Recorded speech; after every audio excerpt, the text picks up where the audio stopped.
भाग 1।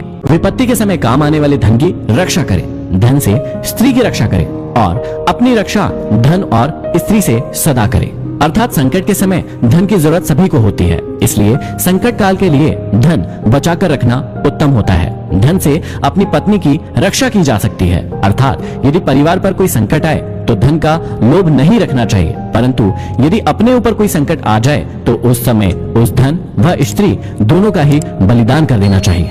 आगे श्री चाणक्य कहते हैं कि आपत्ति से बचने के लिए धन की रक्षा करें, क्योंकि पता नहीं कब आपदा आ जाए और लक्ष्मी तो चंचल है। संचय किया गया धन कभी भी नष्ट हो सकता है। श्री चाणक्य कहते हैं कि जिस देश में सम्मान नहीं, आजीविका के साधन नहीं, बंधु बांधव अर्थात परिवार नहीं और विद्या प्राप्त करने के साधन नहीं, वहां हमें कभी भी नहीं रहना चाहिए। अगले श्लोक में श्री चाणक्य कहते हैं कि जहां धनी, वैदिक ब्राह्मण, राजा, नदी और वैद्य ये 5 ना हो, वहां एक दिन से भी ज्यादा नहीं रहना चाहिए। भावार्थ यह है कि जिस जगह पर इन 5 का अभाव हो, वहां मनुष्य को एक दिन भी ठहरना उत्तम नहीं होगा। जहां धनी व्यक्ति होंगे वहां व्यापार अच्छा होगा, जहां व्यापार अच्छा होगा तो वहां आजीविका के साधन भी अच्छे होंगे। जहां श्रुतियों अर्थात वेदों के ज्ञाता ब्राह्मण होंगे, वहां मनुष्य जीवन के धार्मिक तथा ज्ञान के क्षेत्र में भी विस्तृत रूप से फैले हुए होंगे। जहां स्वच्छ जल की नदियां होंगी वहां जल का अभाव नहीं रहेगा, और जहां कुशल वैद्य होंगे वहां बीमारी पास में नहीं आ सकती। आगे श्री चाणक्य कहते हैं कि जहां जीविका, भय, लज्जा, चतुराई और त्याग की भावना ये 5 चीज ना हो, वहां के लोगों का साथ कभी ना करें। श्री चाणक्य कहते हैं कि जिस स्थान पर जीवन यापन के साधन ना हो, जहां सदैव भय की परिस्थिति बनी रहती हो, जहां लज्जाशील व्यक्तियों की जगह बेशर्म और खुदगर्ज लोग रहते हो, जहां कला कौशल और हस्तशिल्प का सर्वदा अभाव हो और जहां के लोगों के मन में जरा भी त्याग और परोपकार की भावनाएं ना हो, वहां के लोगों के साथ ना तो रहे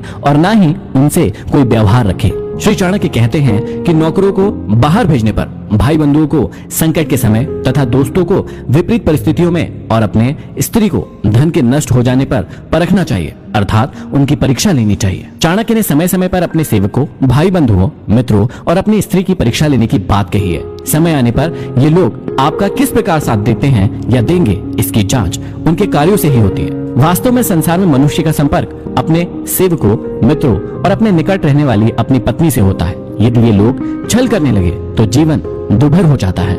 इसलिए समय समय पर इनकी जांच करना जरूरी है कि कहीं ये आपको धोखा तो नहीं दे रहे हैं। आगे समझाते हैं कि बीमारी में, विपत्ति काल में, अकाल के समय, दुश्मनों से दुख पाने या आक्रमण होने पर, राज दरबार में और शमशान भूमि में जो साथ रहता है वही सच्चा भाई बंधु अथवा मित्र होता है। श्री चाणक्य समझाते हैं कि जो अपने निश्चित कर्मों तथा वस्तु का त्याग करके अनिश्चित की चिंता करता है, उसका अनिश्चित लक्ष्य तो नष्ट हो ही जाता है, निश्चित भी नष्ट हो जाता है। किसी ने सही कहा है, आधी को छोड़ सारी को धावे, आधी मिले न पूरी पावे। जो व्यक्ति अपने निश्चित लक्ष्य से भटक जाता है, उसका कोई भी लक्ष्य पूरा नहीं हो पाता है। अर्थात भाव यही है कि आदमी को उन्हीं कार्यों में अपने हाथ डालना चाहिए जिन्हें वह पूरा करने की सामर्थ्य रखता हो। आगे श्री चाणक्य कहते हैं कि बुद्धिमान इंसान को अच्छे कुल में जन्म लेने वाली कुरूप कन्या से भी विवाह कर लेना चाहिए, परंतु अच्छे रूप वाली नीच कुल की कन्या से विवाह नहीं करना चाहिए, क्योंकि विवाह संबंध समान कुल में ही श्रेष्ठ होता है।